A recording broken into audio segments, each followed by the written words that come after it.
السلام عليكم. تعالوا نعمل شوية قرص طرية ولا أجدع فرن في زمانه.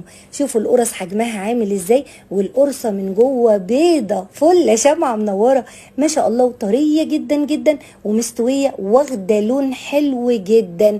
ألف هنا وشفا ليكم، افطري بيها الصبح، تعشي بيها بالليل زي العسل. شوفوا شكلها وشوفوا طراوتها، واتعجنت صح ومن غير وجع قلب مني، ما خدتش مني مجهود اطلاقا. ليه بقى؟ تعالوا اقول لكم.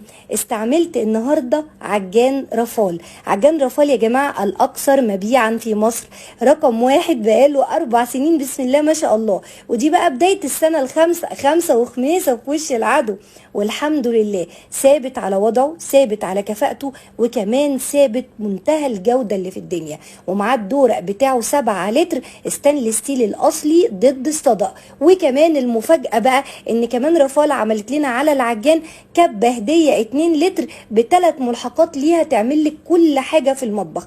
تخيلوا العيله الجميله دي من رافال، وكمان سعرها على قد ايدينا. عملنا بقى القرص الطريه ازاي؟ ادي كيلو دقيق، وحطيت عليه باكو خميره فوريه اللي هو حوالي معلقه كبيره، وكمان باكو فانيليا، ونص كوبايه سمنه سايحه على معلقتين زيت، وكمان حطيت معلقتين زبادي يخلوا القرص الطريه كده تطلع طريه قوي زياده عن اللزوم. وما شاء الله كوبايتين لبن عشان تطلع غنيه جدا. واستعملت كمان الخطاف، وبعد كده شغلت على سرعه هاديه لغايه ما كل المقادير اختلطت، وبعدين سرعه متوسطه، وبعدين سرعه عاليه. اصل نسيت اقول لكم عجان رافال 7 سرعات يا جماعه. اختاري السرعه اللي انت عايزاها، السرعه اللي تناسب الوصفه اشتغلي بيها، سرعه 2 3 زي ما يعجبك. وعجنت لي العجينه بتاعتي في دقايق، ما خدتش مني دقايق. ليه؟ الموتور العجان قوي 1500 واط. وما تنسوش كمان يا جماعة ان ما شاء الله رافال صناعة مصرية 100%، يعني اسعار في متناول اي ايد. يعني كمان ايه لما اقولك صناعة مصرية؟ يعني قطع غيار متوفرة ورخيصة، يعني كمان خدمة ما بعد البيع. وده اللي يهمني في اي جهاز اجيبه في بيتي، ما يجيش الجهاز يعطل اقعد جنبه، لا جهاز يعطل الاقي ضمان سنتين، الاقي قطع غيار متوفرة ورخيصة كمان في متناول ايديا، والاقي خدمه ما بعد البيع، حد يرد عليا وياخد مني الجهاز ويصلحولي.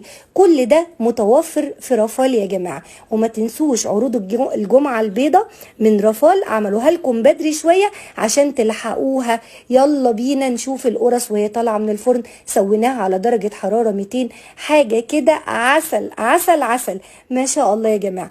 الحمد لله يا رافال اتأسست على ايدي، وانا اكتر واحده بصراحه اشهد لها بالمصداقيه والجوده والاستمراريه. عجان رافال النهارده وكمان معاه الكبه ال2 لتر بالملحقات بتاعتها، مش هتخليكي تحتاجي اي حاجه في المطبخ. وما تنسيش ان دايما دايما الصناعه المصريه بالجوده العاليه هي دي اللي بتوفر لك الضمان، وبتوفر لك قطع الغيار في اي وقت انت عايزاه. الكبه بقى يا ستي فرم لحمه وفرم خضار، وكمان بتعمل لك كيكه، وبتضرب لك كمان البيض زي ما انت عايزه. الكبه بتعمل لك مليون حاجه.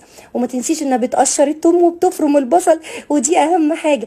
اما عجان رافال بقى ادخلوا على الصفحه اتفرجوا على المميزات.